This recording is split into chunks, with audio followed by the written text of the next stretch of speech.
Good morning. The question I want to ask this week is, what's your dealership all about?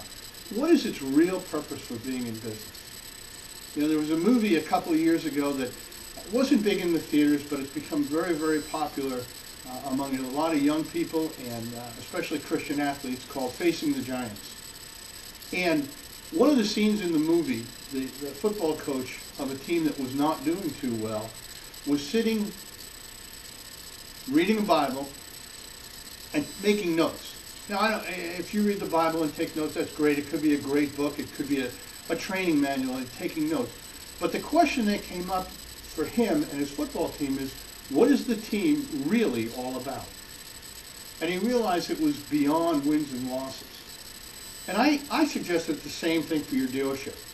It's about the overall condition of your purpose, not how many cars did you sell, or how much gross did you make, or what's your absorption rate. All those are important, and I believe that every dealership has the right to maximize their profits and make as much as possible. But in the overall, if that's what you're focusing on, you're really missing many of the elements that will help you actually get to where you want to be. For example, how does the dealership fit into the community? Is it an active participant? Whether it's in Little League or fundraising events, or simply the dealership as a whole taking time off and volunteering for something. It could be anything. You know, I mean, there are certainly plenty of places in town where just a few extra hands can make all the difference in the world. All right? What about improvement? Who are you improving?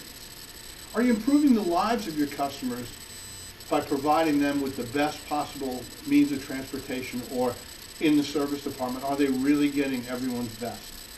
Are you improving the individuals that work for you? You know, service. It goes without saying, you know, too many dealerships offhandedly brag about the service they provide from the customers, but are you really? More importantly, what service are you applying for your employees?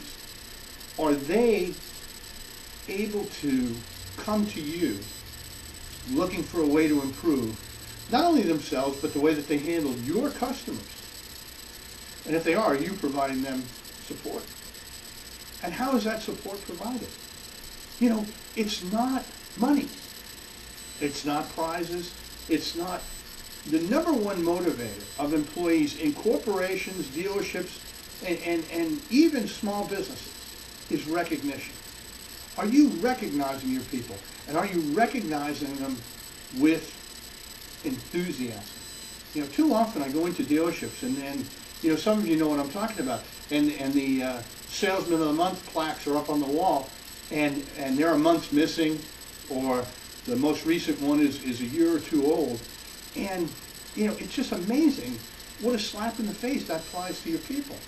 It takes away the incentive to be the Salesman of the Month, because there is no recognition. It takes away the motivation to be the best. Recognize your people. In your office, is there a guy or a gal who did an outstanding job with receivables or you know, postings, or just getting your statement ready? Recognize them. They're a key employee. They're part of what makes your dealership what it is. And if you recognize them, there's a tendency for them to stay there. Listen, I know a lot of six-figure salespeople out there who, if you look at their resumes, you think they couldn't hold the job, when the reality is that they have the talent to make the money wherever they go, and what they're really looking for is a home. Are you providing a home?